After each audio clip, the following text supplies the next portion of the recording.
Yes sir. जी तो जी sir. मेरे बच्चों, मैं ये कह रहा था कि पाकिस्तान में जो शख्स शेयर खरीदेगा वो मालिक बनेगा 10 रुपए का। तो ये एक अकाउंट है, इसकी कोई ना कोई नेचर है, और हमें नेचर क्यों समझनी है आखिर। मैं आपको क्यों पका रहा हूँ, नेचर क्यों समझा रहा हूँ, क्योंकि जब हम फाइनेंशियल स्टेटमेंट बनाते हैं ना, और हमें यही ना पता हो कि ऑर्डिनरी शेयर कैपिटल की नेचर क्या है, ऑर्डिनरी शेयर प्रीमियम की नेचर क्या है, और तो उस वक्त हमें ये परेशानी होती है कि ये इनकम स्टेटमेंट में जाएगा या बैलेंस शीट में जाएगा या स्टेटमेंट ऑफ रिटेन अर्निंग। और इसी तरह हम एडवांस अकाउंटिंग में सबसे आखिरी टॉपिक पढ़ेंगे इंशाल्लाह, अल्लाह के हुक्म से, वक्त ने इजाज़त दी, नाम होगा cash flow statement. Cash flow statement, उस टॉपिक में ये तमाम अकाउंटिंग के कॉन्सेप्ट जो मैं अभी आपसे डिस्कस कर रहा हूँ, अगर आपको ये आते होंगे तो आप वो टॉपिक पढ़ सकते हैं, वरना आपका वो टॉपिक भी ज़ाया हो जाएगा। तो उम्मीद करता हूँ आप मेरी बातों को अहमियत दे रहे होंगे। अब मुझे बताएं सोच समझ के कि ऑर्डिनरी शेयर कैपिटल एक अकाउंट है, इस अकाउंट की नेचर क्या होगी आपके ख्याल में। Account capital. Capital. Capital. Okay, मैंने आपकी बात गौर से सुन ली। मुझे ये बताएं अकाउंटिंग के हेड्स के नाम क्या हैं। Asset, liability, capital, revenue and expense. Okay, अगर मैं इसको बीमारी के नाम से लिख दूं तो कोई एतराज तो नहीं होगा आपको, अल्सर। नहीं। अच्छा नो सर। मेरा बेटा, सी फॉर कैपिटल हम तब तक कहते थे जब तक हम सोल प्रोप्राइटरशिप और और पार्टनरशिप पार्टनरशिप। बात करते थे। अभी हम कौन सी ऑर्गेनाइजेशन की बात कर रहे हैं। कंपनी। तो कंपनी कंपनी। में कैपिटल के लिए कैपिटल नहीं होता, बल्कि होता है, शेयर होल्डर। हाँ बिल्कुल सही बोल रही हो, पूरा बोलो। Share holder. Share holder equity, जैसे ओनर इक्विटी। होता है ना, ओनर इक्विटी। शेयर। कैपिटल का दूसरा नाम क्या होता है ऋषा। Owner security. तो इसी तरह अब क्या नाम होगा इसका, share holder share equity. Holder. तो मेरा बेटा, अब मैं आइंदा पूछूं ना ऑर्डिनरी शेयर कैपिटल की नेचर क्या है, या मैं बोलूं प्रेफरेंस शेयर कैपिटल की नेचर क्या है, तो आपका जवाब क्या होगा, बोलो शाबाश। Share holder equity. ओके, बाकी सब लोग जिंदा है। जलील भाई आपकी समझ आया। सामिया तुम बिल्कुल तो सर। ना ही बोलो, आज क्या ख्याल है, तुम्हें कल की तुम्हें अगली क्लास में बुलवा लूंगा। हाँ चलो, एमन जिंदा है बेटा, आगे बढ़ूं। जी सर। अच्छा जी। तो फिर ये बताओ कि ऑर्डिनरी शेयर प्रीमियम की नेचर क्या होगी, सोच समझ कर। हाँ भाई रिफत, तुम्हारे ख्याल में ऑर्डिनरी शेयर प्रीमियम की नेचर क्या होगी मेरा बेटा। दिमाग चलाने का काम है, तुक्का तुक्का भी ऐसा हो कि सही जगह लगे। सर दिमाग। रेवेन्यू। रेवेन्यू का मतलब तो इनकम होता है, आमदनी। तो जिन लोगों को हम कंपनी का मालिक बना रहे हैं, हम उन्हीं से पैसे कमाएंगे क्या, सोचो। मैं जिन हाँ लोगों, सर, डिमांड बढ़ रही है। हाँ बिल्कुल बढ़ रही है, मैं कब इनकार कर रहा हूँ, लेकिन जिन लोगों को हम कह रहे हैं कि आओ कंपनी में क्या बन जाओ खरीद कर, क्या खरीदो कंपनी का, शेयर। और शेयर कंपनी बन जाओ कंपनी के मालिक। शेयर होल्डर इक्विटी शेयर मतलब होल्डर, मालिक। हम मालिक बन जाओ। ओनर्स। तो हम ओनर बन जाओ, तो हम उससे कह रहे हैं अच्छा तो ओनर बनने के लिए तुम्हें हमें कितना पैसे देने पड़ेंगे, 12 रुपए। 12 रुपए। हम तुम्हें मालिक बनाएंगे 10 10 रुपए। रुपए का। कंपनी को 2 रुपए का होगा प्रॉफिट। फायदा। फायदा। प्रीमियम। लेकिन अकलमंदो, हाँ बिल्कुल फायदा, जिसको हम प्रीमियम कह रहे हैं, लेकिन अकलमंदो ये तो सोचो, हमें कंपनी है किसकी। गवर्नमेंट की। नहीं, गवर्नमेंट की थोड़ी होती है भाई, आवाम की है, आपकी है कंपनी। आप अच्छा। कंपनी में जी। भाई, गवर्नमेंट तो गवर्नमेंट ने तो एक इदारा बनाया है तमाम कंपनीज को मॉनिटर करने के लिए।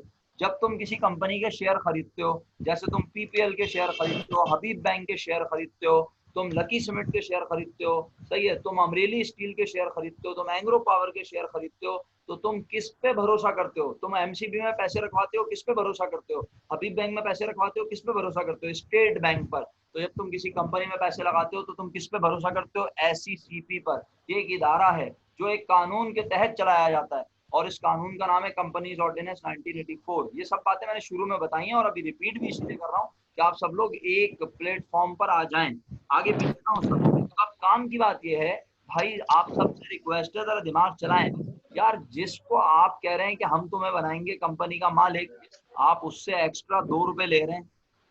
और अगर आप इसको प्रॉफिट कहेंगे तो ये कंपनी है भी किसकी, जिसे आपने बनाया है कंपनी का। मालिक। मालिक। तो बाद में ये 2 रुपए तो उसी को मिल जाएंगे, फायदा क्या हुआ उससे 2 रुपए एक्स्ट्रा लेने का? नहीं समझ आया?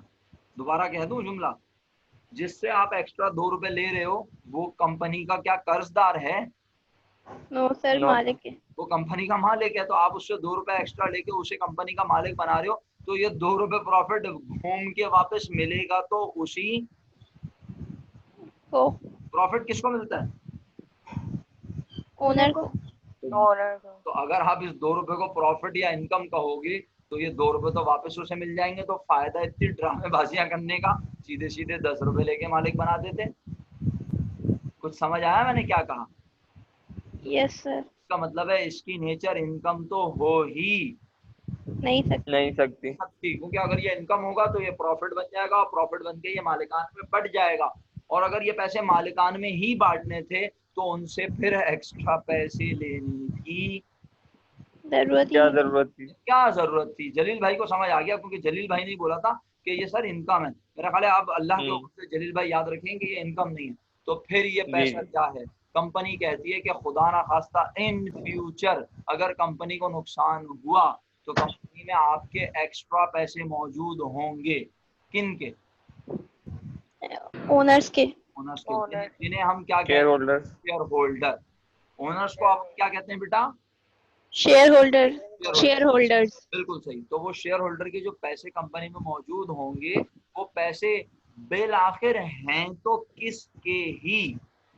शेयर होल्डर्स के। तो उसकी नेचर भी क्या हुई मेरा बेटा? Share holders. Share holder equity. Equity. नहीं समझ आया, मुश्किल हो गया शायद। आ गया। आगे सर। जब आवाम 10 रुपए वाला पर्चा कंपनी में 12 रुपए का खरीदती है, 2 रुपए एक्स्ट्रा कंपनी को देती है, तो जो शख्स कंपनी में मालिक बनता है बेसिकली वो सिर्फ सर्टिफिकेट के मुताबिक तो 10 रुपए का मालिक होता है, लेकिन अगर कंपनी को उसी दिन खत्म कर दिया जाए तो उसे वापस उसके कितने रुपए मिलेंगे? 12 रुपए। क्योंकि ₹12। उसने कंपनी में 12 रुपए लगाए, तो उसे वापस भी मिल जाएंगे 12। बात समझ आती है? सर लेकिन Yes, sir. प्रॉफिट 10 के हिसाब से मिलेगा ना? प्रॉफिट बिल्कुल, प्रॉफिट मिलता है प्रिंसिपल अमाउंट पर। तो प्रिंसिपल अमाउंट कितनी है मेरे भाई? 10 रुपए। 10 रुपए। ठीक है, हाँ 10 रुपए। लेकिन जलील भाई बहुत जल्दबाजी का मुजाहरा कर रहे हैं आप। अभी कंपनी बनी है, आपको प्रॉफिट की पड़ गई, अभी थोड़ा कंपनी को चलने तो दें, आगे इंशाल्लाह प्रॉफिट तक। पाकिस्तानी जो है सर। हाँ चलो कोई बात नहीं, थोड़ा सा हौसला रखो, इंशाल्लाह मुनासिब कर लेंगे। आगे बढ़ो बच्चों, इजाजत है? ठीक है। Yes sir. अच्छा चलो, अब इसके बाद जो मेरे दिमाग में टर्मिनोलॉजी आती है, क्योंकि मैं तुम्हें शॉर्टकट के पढ़ा रहा हूँ, तो मेरे बच्चों मेरे दिमाग में टर्मिनोलॉजी आती है ऑर्डिनरी शेयर। अब हम 10 रुपए वाला शेयर इशू करने लगे हैं 9 रुपए में जनाब। तो अब इस 9 रुपए का जब शेयर इशू करेंगे तो 9 का नाम तो रख दिया मार्केट वैल्यू। तो अब लोगों को कह रहे हैं कि आओ आकर कंपनी में पैसे दो सिर्फ 9 रुपए। और हम तुम्हें मालिक बना देंगे 10 रुपए का। 10 रुपए का। अब बताओ, पहला अकाउंट मालिक तो आज भी लोग बनेंगे कितने के बोलो? 10 रुपए के। तो ऑर्डिनरी शेयर कैपिटल आज भी 10 रुपए का होगा, और इसकी नेचर वही शेयर होल्डर इक्विटी। क्या ख्याल है? तो फिर अब एक अकाउंट और इन्वॉल्व हुआ, कितने रुपए का अकाउंट इन्वॉल्व हुआ? 1 रुपए का। इसका नाम सोचो क्या होगा जी? सर 1 रुपए कहाँ से आया? अरे आवाम से तुम कह रहे हो कि 9 रुपए दे दीजिए और 10 रुपए के मालिक बन जाइए। आवाम से ले 9 रुपए रहे हो और उन्हें मिल्कियत 10 रुपए की दे रहे हो। तो अब जो 1 रुपया तुमने कम लिया आवाम से, उसका नाम क्या है? सर याद ही नहीं आ रहा। चलो कोई बात नहीं बेटे, मैं भी तो किसी मर्ज की दवा हूँ, मैं बता देता हूँ। डिस्काउंट। Ordinary share discount. ना ये सेल डिस्काउंट है, ना ये डिस्काउंट है, ना हम मर्चेंडाइज बेच रहे हैं, ना हम मर्चेंडाइज खरीद रहे हैं। सर फिर क्या कर रहे हैं? अरे हम लोगों को कंपनी में मिल्कियत दे रहे हैं और हम आवाम को कह रहे हैं कि भाई वैसे तो मालिक 10 रुपए में बनाते हैं, लेकिन आजकल सेल लगाई हुई है इस कंपनी के जो मालिकान हैं, जो पहले से मालिकान हैं, जो कंपनी बना रहे हैं, जो प्रोमोटर्स हैं, वो कोई जाने पहचाने नहीं है, तो कोई शेयर ही खरीदना नहीं चाहता। नहीं चाहता। तो अब आवाम को अट्रैक्ट करने के लिए शेयर की कीमत को जानबूझकर कर दिया कम। कम। कम। बोला आप मालिक बन जाओ 10 रुपए के, लेकिन कंपनी को पैसे दे दो सिर्फ 9 रुपए। 9 रुपए। हमने 9 रुपए आवाम को क्या दिया मेरा बेटा? डिस्काउंट। डिस्काउंट। का पूरा नाम है ऑर्डिनरी शेयर डिस्काउंट। जिंदा होना, आगे बढ़ जाऊं? Yes sir. जी सर। अच्छा अच्छा। तो अब काम की बात यह है कि ये तो समझ आ गया कि आज भी लोग मालिक बनेंगे कंपनी में 10 रुपए के, यानी ऑर्डिनरी शेयर कैपिटल 10 रुपए। लेकिन प्रॉब्लम ये है कि वो जो कंपनी को पैसे मिले हैं वो तो कितने रुपए मिले हैं? 9 रुपए। 9 रुपए। और कंपनी ने उन्हें मालिक बनाया है कितने का? 10 10 रुपए रुपए का। का। तो एंट्री बैलेंस होगी आपके ख्याल में? वैसे तो एंट्री हम बना नहीं रहे, मैं पूछ रहा हूँ जनरल नॉलेज के लिए। क्या हमारे पास पैसे आए 9 रुपए आए, यानी कैश या बैंक में हुआ इजाफा 9 रुपए, और हमने सामने वाले को मालिक बना दिया कितने रुपए का? 10 रुपए का। तो वो जो 1 रुपया कम आया है उसका नाम क्या रखा हमने? Ordinary share discount. डिस्काउंट। पूछो ये कौन सी साइड पर आएगा? नेचर नहीं पूछ रहा, अब साइड पूछिए इसके मैंने, ये कौन सी साइड? डेबिट साइड पे आएगा। दोबारा बोलो, शाबाश। आएगा। दोबारा बोलो। ऋषा तुम्हारी आवाज समझ में नहीं है। Debit debit. Okay okay okay, debit debit 2 दफा समझ में आ गई अब। तो मेरा बच्चा, हम यहाँ पे लिखते हैं कि 1 रुपए का नाम है ऑर्डिनरी शेयर डिस्काउंट। और अब इसकी नेचर बहुत सोच समझ के गौर व फिक्र करके बतानी है। जल्दबाजी का मुजाहरा करोगे तो बहुत तेजी से चोट लगेगी। इतना आसान और सिंपल नहीं है दिमाग चला के। कोई जवाब देगा तो जरूरी नहीं कि मैं उससे एक्सप्लेनेशन भी मांगूं, वरना फिर आप लोग तो कोशिश ही नहीं करेंगे, बोलेंगे छोड़ो यार, एक तो बताओ ऊपर से समझाओ भी। सर किस मर्ज की दवा है? सर कुछ समझाते नहीं है। हाँ जी, नहीं याद आ रहा मेरा, खाली टाइम वेस्ट करने से बेहतर है मैं ही बता दूं। इसकी नेचर है एसेट्स। एसेट्स में कौन सा एसेट? फिक्स। हाँ वेरी गुड। अभी तो लोग ये सोच रहे होंगे सर एसेट में कौन सा एसेट, ये कौन सा क्या कह रहे हैं आप? तो पहले तो कहा एसेट, एसेट में नॉन करंट एसेट यानी फिक्स, और हाँ जी अरीशा, फिक्स में भी कौन सा? जी मेरा बेटा, फिक्स में भी कौन सा? फिक्स कितने तरह के होते हैं मेरा बच्चा?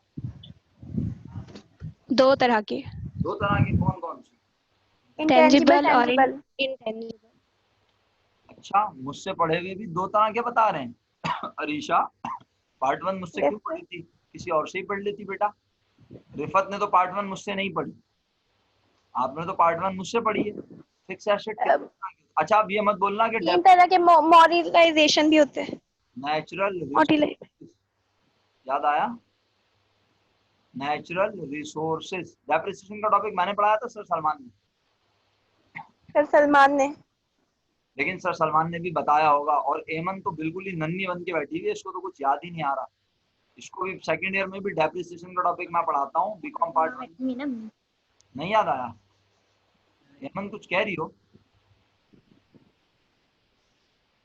एमन नहीं, मुझे आवाज नहीं आई एमन। तुम्हें समझ आया ऋषा क्या कहा एमन ने? सर टेंजिबल होता है, इंटेंजिबल, और मॉडलाइजेशन कुछ होता था। नहीं नहीं, मॉडलाइजेशन। मैं बता रहा हूँ बेटा, देखो एक होता है टेंजिबल, एक होता है इनटेंजिबल, तीसरा होता है नेचुरल रिसोर्सेज, कुदरती जराए जो अल्लाह पाक ने हमें अता फरमाए हैं। अब मैं, और जब हम टेंजिबल एसेट की वैल्यू को डिक्रीज करते हैं, उसकी कॉस्ट को एलोकेट करते हैं उसकी यूजफुल लाइफ पर, एक्सेप्ट लैंड, तो हम उसे कहते हैं डेप्रिसिएशन एक्सपेंस।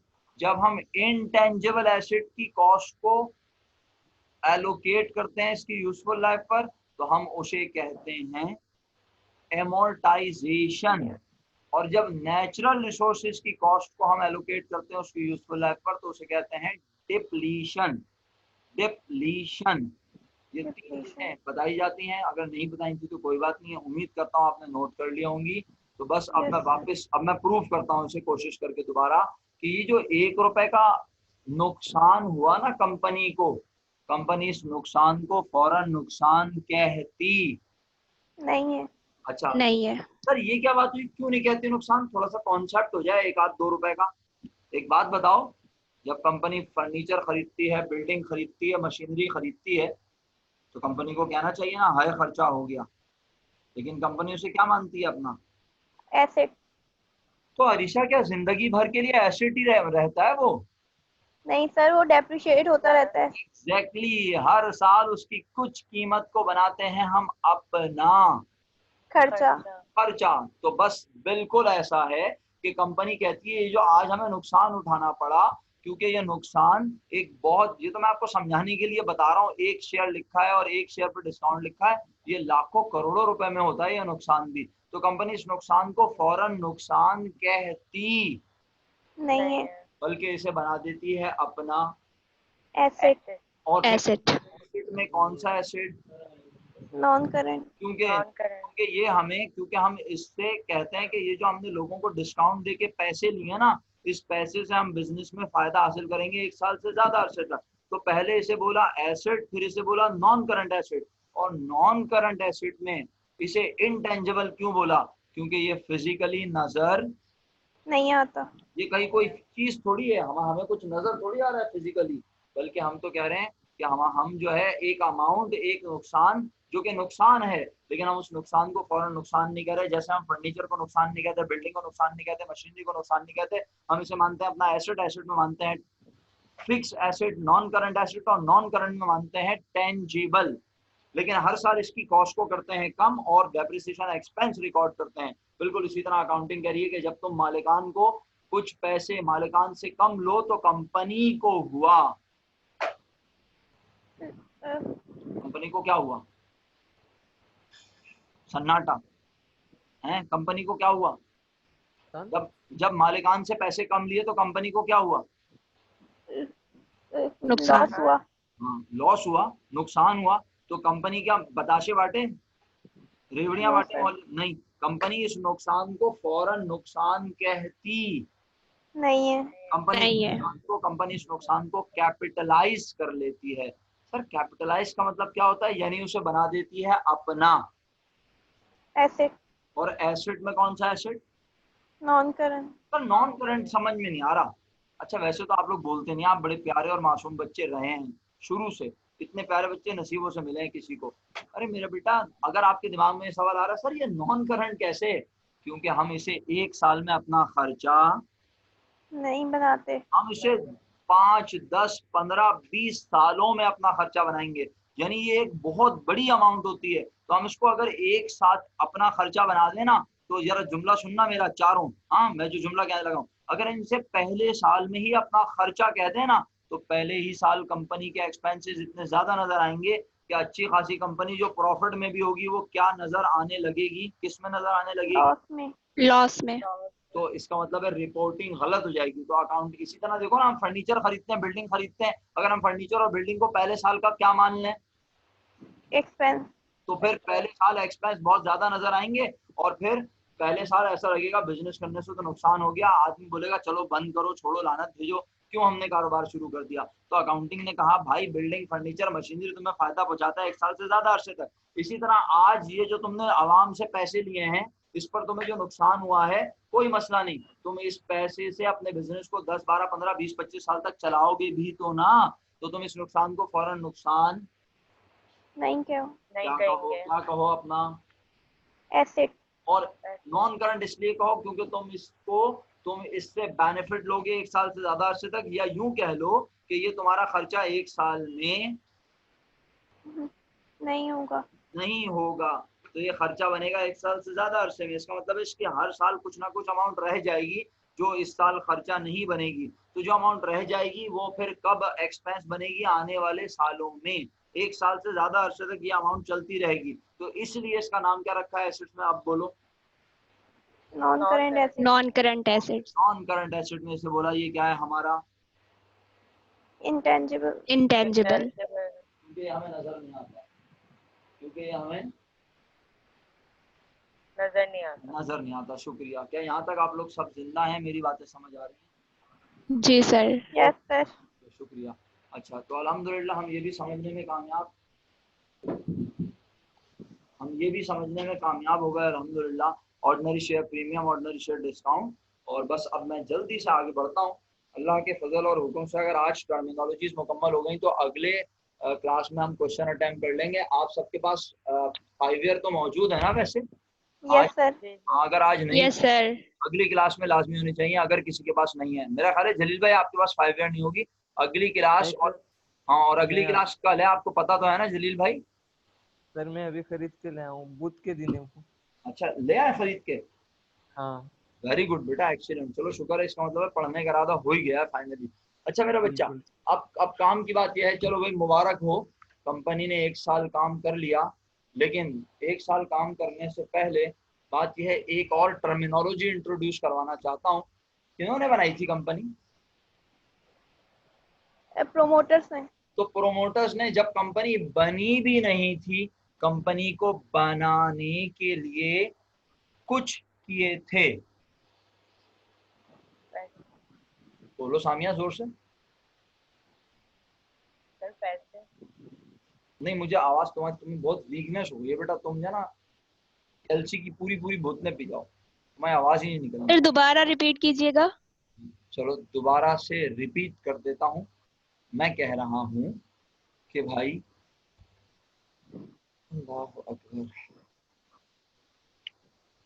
जब कंपनी बनाई जाती है तो कंपनी को बनाते वक्त, अभी कंपनी बनी तो नहीं ना रिफत, बनाई जा रही है। बनाते कौन है? मैंने ऊपर बताया, प्रोमोटर। प्रोमोटर्स, प्रोमोटर्स, कंपनी को बनाते हुए प्रोमोटर्स कुछ ना कुछ कंपनी को बनाने से रिलेटेड पेमेंट्स करते हैं। जलील भाई ने तो मुझे जवाब लिख के भेज दिया, जिन्हें हम आसान जुबान में कहते हैं कंपनी को बनाने के।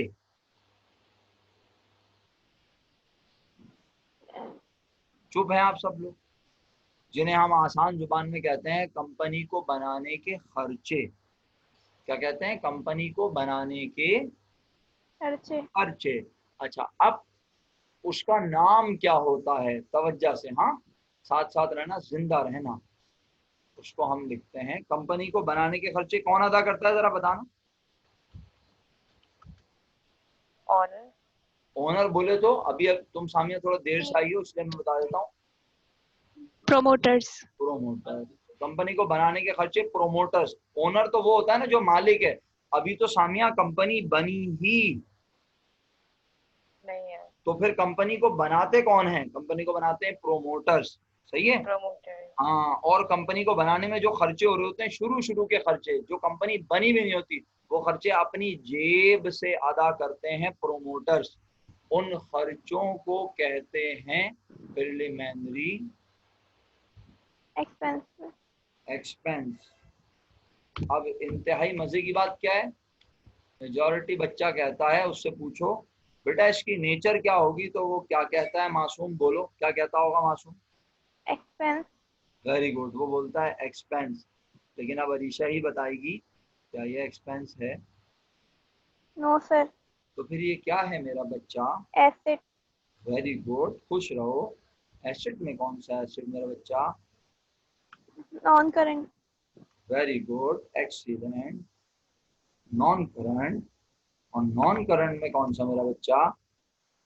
टेंजिबल, टेंजिबल माने क्या होता है अरीशा? जो दिखते हैं। तो क्या ये हमें नजर आ रहे होते हैं? हम लोगों को दिखाते हैं, देखो ये हमारे खर्चे हुए थे, चादर के नीचे रखे हुए, ट्रंक के नीचे छुपा के। नो सर, ये तो नहीं दिखते ना। यस एग्जैक्टली, ये खर्चे हमें नजर नहीं आते, लेकिन ये कंपनी को बनाते हुए। मैं मिसाल दूं अरीशा, जैसे यस, जैसे हमारे पेरेंट्स हमें कहते हैं तुम्हें क्या पता, हमने खून पसीना एक करके ये घर बनाया है, इस घर की बुनियादों में हमारा खून पसीना शामिल है। तो अब इसका मतलब ये तो नहीं हुआ कि हम जमीन खोदना शुरू कर दें और बोले दिखाओ बुनियाद में कहाँ है तुम्हारी खून की बोतलें पूरी की पूरी। अरे इसका मतलब यह है उनके एफर्ट्स शामिल हैं, वो एफर्ट्स की वजह से आज आप अपने घर में रहते हैं। या यूं कह लें कि वो कहते हैं कि हमने अपना खून पसीना एक किया, अपना वक्त आपको दिया, तो आज आप माशाल्लाह इस काबिल हो गए, इतने पढ़े लिखे हो गए, इतने समझदार हो गए, इतने शऊर वाले इंसान बन गए।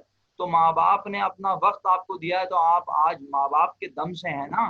बिल्कुल इसी तरह यस सर। कंपनी को बनाते हुए कुछ लोग कंपनी को अपनी खिदमात देते हैं, अपना वक्त देते हैं, अपनी जेब से पैसे देते हैं, और उनका वो पैसे देना कंपनी को पहुंचाता है, फायदा। फायदा और वो फायदा एक दो दिन में हासिल नहीं होता। नहीं होता, नहीं हो होता। जाता है। हो जाता है। तुक्के लगाओ नहीं, मुसलमानों। अरीशा, नहीं होता सर। अब एक दो दिन में हासिल हो जाता तो वो कौन सा एसेट होता? करंट एसेट होता। तो हम कह रहे हैं आपने तो इतने वसूख से लिखवाया कि ये एसेट में कौन सा एसेट है। Non current asset. क्या रिफत आपको मेरी बात समझ आ रही है? Yes sir. ओके, तो ये नॉन करंट एसेट होता है, और नॉन करंट में मेरा बच्चा ये इनटेंजिबल ही होता है, यानी ये फिजिकली नजर नहीं आता। ये तो डॉक्यूमेंट्स वगैरह पे लिखा होता है कि हमने इतने रुपए खर्च किए थे, कंपनी की रजिस्ट्रेशन फीस जमा करवाई थी, कंपनी का नाम रजिस्टर्ड करवाया था, कंपनी के लेटर हेड छपवाए थे, कंपनी की फीस SECP में फीस जमा करवाई थी। तो ये सब खर्चे कंपनी को बनाते वक्त कर रहे होते हैं प्रोमोटर्स अपनी जेब से, और जब कंपनी बन जाती है तो प्रोमोटर्स को कंपनी ये पैसे अदा करती है। नहीं सुना ना मैंने क्या कहा? जब कंपनी सुन गया सर, बन समझ में आ गया। जाती है, जब बन कंपनी जाती है। बन जाती है तो कंपनी प्रोमोटर्स को ये पैसे अदा करती है। तो कंपनी कहती है मैं क्यों पैसे दे रही हूँ, क्योंकि इन्होंने मेरे बनाने पर, प्रिलिमिनरी का मतलब होता है इब्तिदाई, बुनियादी, इनिशियल। तो कंपनी कहती है कि इन्होंने, इन लोगों ने मेरे बनाने पर इतने रुपए खर्च किए थे, तो आज मैंने इनके पैसे दे रही हूँ वापस। तो कंपनी डेबिट में क्या लिखती है अपने पास? Preliminary expense. और कहती है ये है हमारा एसेट। एसेट। बज़ाहिर ये लग रहा है हमारा खर्चा, लेकिन अकाउंटिंग कह रही है हम इसे फौरन खर्चा, नहीं मानेंगे। क्योंकि इस इन जो उन लोगों ने खिदमात दी है ना कंपनी को बनाने के लिए, वो खिदमात भी हमें कई 100 सालों तक पहुंचाती रहेंगी। फायदा। तो इसलिए फायदा। फिर नॉन करंट एसेट और फिर इनटेंजिबल। क्या आप सब नॉर्मल हैं? Yes sir. जी सर। एक घूंट पानी पी लूं जरा। सर अगर ये डॉक्यूमेंट फॉर्म में हमारे पास मौजूद होंगे इसकी डिटेल्स, तो ये टेंजिबल होगा? नहीं मेरा बेटा, याद रखो, जो आपकी बिल्डिंग होती है वो आपके पास डॉक्यूमेंट फॉर्म में मौजूद होती है, कागजों में ही तो आप मालिक होते हो, लेकिन असल में बिल्डिंग की वैल्यू होती है, कागज की वैल्यू नहीं होती। ऐसा ही है ना? जी बिल्कुल। यस। तो और इसी तरह आपके पास गाड़ी मौजूद हो, तो ये जरूर है गाड़ी के डॉक्यूमेंट्स खो जाए तो गाड़ी की वैल्यू कम हो जाती है, लेकिन असल में अगर गाड़ी खो जाए और डॉक्यूमेंट्स हो तो क्या वो कोई खरीदेगा? क्यों भाई जलील भाई? No sir. तो इसका मतलब है गाड़ी की असल में वैल्यू होती है ना। हाँ जरूर, ये बात तय है कि भाई अगर आपकी गाड़ी के डॉक्यूमेंट्स खो गए तो आपकी गाड़ी अगर 8 लाख रुपए की थी तो अब वो 5 लाख की बिकेगी, लेकिन अगर किसी की गाड़ी खो गई तो क्या वो डॉक्यूमेंट जाके 1-1.5-2 लाख में बेच सकता है? नामुमकिन।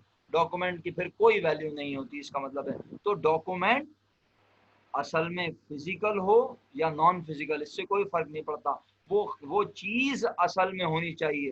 तो असल में प्रिलिमिनरी एक्सपेंस ना नजर आने वाले खर्चे हैं। प्रिलिमिनरी एक्सपेंस में हमने जो कंपनी को बनाते वक्त खर्चे किए, हमने उन्हें डॉक्यूमेंट पे लिख तो लिया कि ये खर्चा हुआ, ये खर्चा हुआ, लेकिन वो चीज हमारे सामने फिजिकली अब मौजूद नहीं है। जैसे जलील भाई हम कहते हैं कि हम फर्नीचर खरीद के लाए, तो फर्नीचर हमारे सामने मौजूद है, डॉक्यूमेंट में तो हमारे पास प्रूफ है कि हमने फर्नीचर खरीदा, इतने रुपए का खरीदा, इससे खरीदा, प्रूफ भी है, लेकिन असल में हमारे सामने फर्नीचर मौजूद है। क्या मेरी बात समझ में आई यहाँ तक? सर और यस अगर सर। कंपनी भी तो मौजूद है तो? बिल्कुल कंपनी मौजूद है, हम कब इनकार कर रहे हैं इस बात से, लेकिन कंपनी असल में सिर्फ कागज पे थोड़ी मौजूद है, कंपनी बनाने की इजाजत कागज पे मौजूद है। कंपनी असल में बनती ही कब है? जब कंपनी में पैसे आते हैं।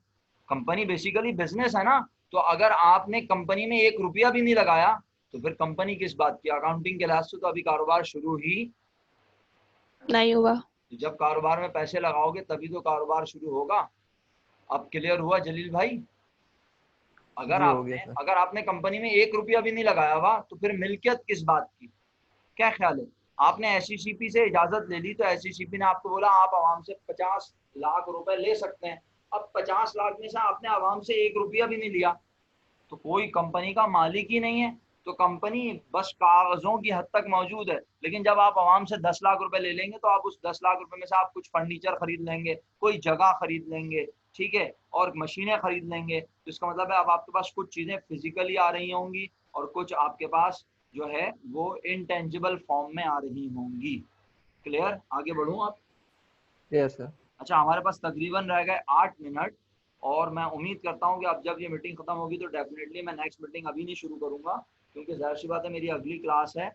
तो अब हम देखेंगे अपने पढ़ने की रफ्तार आने वाले अगले वीक में। अगर हमें लगा कि हमारी रफ्तार बहुत सुस्त है खुदा ना खास्ता, तो फिर हो सकता है कि मैं आप लोगों को बोलूँ कि भाई हम जो है वो 1 यूनिट एक दिन ले लें या 2 यूनिट एक दिन ले लें और 1 यूनिट एक्स्ट्रा और ले लें किसी भी दिन ना मैनेज करके।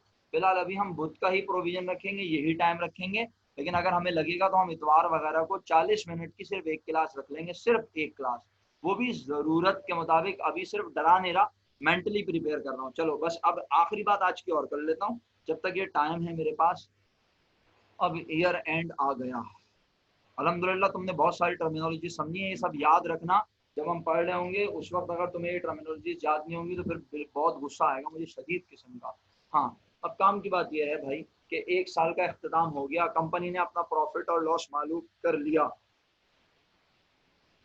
कंपनी अपना प्रॉफिट और लॉस या कोई भी बिजनेस अपना प्रॉफिट और लॉस किस अकाउंट की मदद से मालूम करता है? इतनी देर? Income statement.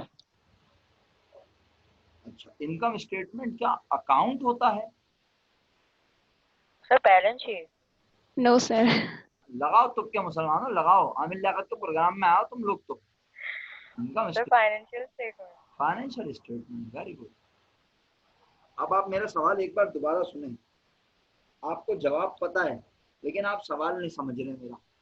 मैं कह रहा हूँ कंपनी अपना प्रॉफिट या लॉस ईयर एंड पर मालूम करती है, या कंपनी का वर्ड पे भी लानत भेज दें, बिजनेस अपना प्रॉफिट लॉस ईयर एंड पर मालूम करता है एक अकाउंट की मदद से। वो अकाउंट याद है किसी को? मैं एक लफ्ज और बोल दूंगा तो फौरन याद आ जाएगा। एक टेम्परेरी अकाउंट की मदद से। Expense and revenue submit. देखा, मुझे पता था मैं इतना बोलूंगा फौरन तुम बोल दोगी। तो भाई देखो, इनकम स्टेटमेंट के जरिए जब मालूम करते हैं तो इनकम स्टेटमेंट कोई अकाउंट नहीं होता, इनकम स्टेटमेंट एक फॉर्मेट का नाम है। तो मैं असल में सवाल क्या कर रहा था, मैं सवाल कर रहा था कि कंपनी अपना प्रॉफिट और लॉस एक अकाउंट की मदद से मालूम करती है। तो अब मुझे सही जवाब मिला, उस अकाउंट का नाम है एक्सपेंस एंड रेवेन्यू समरी। इसका दूसरा नाम है इनकम समरी। इनकम समरी या प्रॉफिट एंड लॉस अकाउंट। सही है। अच्छा, अब कंपनी जब इस अकाउंट की मदद से प्रॉफिट या लॉस मालूम करती है तो बताना जरा, प्रॉफिट होता है तो कौन सी साइड पे होता है? Credit side. बाकी लोग सो जाएं, बाकी लोग ऑफ कर लें क्लास, थक गए होंगे बहुत पढ़ पढ़ के। प्रॉफिट किस साइड पे होता है? क्रेडिट साइड पे। क्यों? Credit side. क्यों सामिया? क्योंकि वो हमारी इनकम होती है, इनकम जब बढ़ती है तो क्रेडिट साइड पे आती है। क्योंकि प्रॉफिट होता है जब बिजनेस की इनकम होती है ज्यादा, और जब इनकम ज्यादा होती है तो वो हमेशा कहाँ होती है अरीशा? Credit side. क्रेडिट इसका मतलब है प्रॉफिट हमेशा कौन सी साइड पे पाया जाता है? क्रेडिट। और क्रेडिट अगर साइड बिजनेस पे। को लॉस हुआ तो लॉस कब होता है? जब बिजनेस के एक्सपेंस हो ज्यादा, और एक्सपेंस ज्यादा हो तो कहाँ पाए जाते हैं? क्रेडिट। डेबिट। तो इसका मतलब है अगर बिजनेस को लॉस होगा तो वो डेबिट में होगा, एक्सपेंस एंड रेवेन्यू की डेबिट साइड पर होगा, और अगर बिजनेस को प्रॉफिट होगा तो वो एक्सपेंस एंड रेवेन्यू समरी की क्रेडिट साइड पे होगा। क्रेडिट साइड पर होगा। अच्छा, अब पता है क्या हमें करना क्या होता है? हमें करना ये होता है मेरे बच्चों कि हमें उस प्रॉफिट और लॉस को जो किस अकाउंट के अंदर है, एक्सपेंस एंड रेवेन्यू समरी, हमें उसको यहाँ से निकाल कर, हमें उसको यहाँ से निकाल कर कंपनी में एक अकाउंट बनता है उसमें रखना होता है। Retained earning account. वाह भाई जबरदस्त। बाकी लोगों को पता है अकाउंट याद आया? Yes sir. जिसको याद नहीं आया वो पूछ ले बिला झिझक, इसमें शर्माने की कोई बात नहीं है। रिटेन्ड अर्निंग अकाउंट, रिटेन्ड माने रोक के रखना, रिटेन्ड माने रोक के रखना। सर किसे रोक के रखा हुआ है? अर्निंग को, कमाई को। यानी जिस तरह सिंगल ओनर बिजनेस होता है ना, सोल प्रोप्राइटरशिप और पार्टनरशिप, वहां पे तो बिजनेस को जो भी प्रॉफिट या लॉस होता है फौरन किसे दे देते हैं? ओनर को। लेकिन जब कंपनी में बिजनेस को ओनर को। होता है, जब कंपनी में बिजनेस को प्रॉफिट या लॉस होता है तो वो फौरन मालिकान को देते, नहीं है। बल्कि उसे एक नहीं टेम्परेरी है। अकाउंट, एक अकाउंट जिसका नाम है रिटेन अर्निंग। उसमें रख देते हैं। एक्सपेंस। तो इस अकाउंट में जो प्रॉफिट लॉस रखा है वो किसका है? ओनर का, अच्छा, शेयर होल्डर का। हाँ तो इसकी नेचर क्या होगी? क्रेडिट नहीं नहीं, शेयर होल्डर इक्विटी। शाबाश। ग्रेट। नेचर का मतलब कभी भी साइड नहीं होता, तुम किताबें पढ़ना। सही है। नेचर जब भी पूछी जाए ना, कभी जिंदगी में टीचर पूछे नेचर क्या होती है, तो हमेशा उसको अकाउंट का नाम बताना, हेड का नाम बताया। जैसे तुमसे मैं बोलता हूँ कैश की नेचर क्या होती है, तो तुम कभी भी डेबिट नहीं बोलते, तुम हमेशा बोलते हो एसेट। लेकिन जब मैं किसी दूसरे अकाउंट के बारे में पूछता हूँ तो तुम लोग मुझे साइड बताना शुरू कर देते हो। साइड नहीं पूछ रहा, अकाउंट की नेचर पूछ रहा हूँ। ठीक है। तो बहरहाल अब ये अल्हम्दुलिल्लाह समझ आ गया कि रिटेन अर्निंग की नेचर क्या होती है सामिया? शेयर होल्डर जी equity. Sir. Share equity. Shareholder equity. क्यों शेयर होल्डर इक्विटी होती है भाई सामिया? कंपनी अपना मतलब जो प्रॉफिट एंड लॉस जानने के लिए। क्योंकि इसमें जो पैसे पड़े हैं वो किन के लिए हैं मेरा बेटा? ओनर के ओनर लिए। के लिए। शेयर होल्डर्स के लिए, कंपनी के मालिकान के लिए। तो इसलिए रिटेन अर्निंग में जो पैसे पड़े होते हैं उसे भी समझते हैं कंपनी की शेयर होल्डर इक्विटी। मालिकान का पैसा, ये मालिकान ही का पैसा है। क्लियर? Yes sir. नहीं समझ आया सामिया को लग रहा है। रिफत आपकी समझ आ चुका है? जी सर। दलील भाई आपकी समझ आया यहाँ तक? Yes sir. अच्छा अपना अरीशा, क्या एमन की भी लाइट चली गई है? पता नहीं सर। अच्छा बहरहाल एमन भी चली गई और बिस्मा भी नहीं आ सकी आज। तो अब आप इन लोगों से ज़रा रब्ता कर लीजिएगा। मैं वीडियो जो है फिर उसका लिंक भेज दूँ आप लोगों को डायरेक्ट, क्या ख्याल है? यस सर, लिंक भेज दीजिएगा। मैं आप लोगों के नंबर पर लिंक भेज दूंगा। ठीक है। डायरेक्ट आप लोगों के जो मोबाइल नंबर्स हैं व्हाट्सएप पर मैं लिंक भेज दूंगा। मैं इसको वहाँ ग्रुप पे शेयर नहीं कर रहा। हाँ मैं इसको अपने पेज पे ज़रूर डाल दूंगा, फिर मैं लिंक भेज दूंगा। बाकी अब तकरीबन 1 मिनट रह गया है, आप लोग इसको रिव्यू करना। और अपना एक और इम्पोर्टेंट काम, अच्छा हुआ मुझे याद आ गया, अभी जाहिर सी बात है आप पीर मंगल बुध में जुमरात जुम्मा हफ्ते में तो आप कॉस्ट अकाउंटिंग पढ़ोगे। तो आपसे रिक्वेस्ट है कि आप अगर मुमकिन हो सके, अगर अगर मुमकिन हो सके तो इतवार पीर मंगल में एडजस्टमेंट्स का रिव्यू कर लें सब बच्चे। सुना मैंने क्या कहा? किसका रिव्यू? एडजस्टमेंट्स। एडजस्टमेंट्स का। सर क्यों एडजस्टमेंट क्यों? क्योंकि जब फाइनेंशियल स्टेटमेंट हम बनाएंगे, सर फाइनेंशियल स्टेटमेंट सुना सुना सा लगता है, हाँ ना। बीकॉम पार्ट 1 में फाइनेंशियल स्टेटमेंट बनाया था, इनकम स्टेटमेंट, बैलेंस शीट, लेकिन वो बनाया था सोल प्रोप्राइटरशिप बिजनेस के हवाले से। अब हम आपको बनाना सिखाएंगे कंपनी के हवाले से। ठीक है। तो उसके लिए एडजस्टमेंट आना जरूरी है। तो एडजस्टमेंट्स का रिव्यू कर लें। Bad debt, depreciation, prepaid, accrued, unearned और मर्चेंडाइज इन्वेंटरी हैंडलिंग, ये सारी एडजस्टमेंट्स एक बार देख लीजिएगा। मैं इंशाल्लाह अगली क्लास में आपको फाइनेंशियल स्टेटमेंट के सवाल अटेम्प्ट करवाऊंगा और 1-2 टर्मिनोलॉजीज जो रह गई हैं वो मैं यहाँ इंशाल्लाह पूरी करवा दूंगा। किसी भी लम्हे मीटिंग खत्म हो जाएगी मेरी साइड से। फी अमानिल्लाह। इंशाल्लाह कल आपसे कॉस्ट अकाउंटिंग की क्लास में मुलाकात हो रही है। सही है प्यारे बच्चों? ओके, अल्लाह हाफिज। अल्लाह हाफिज। अल्लाह हाफिज।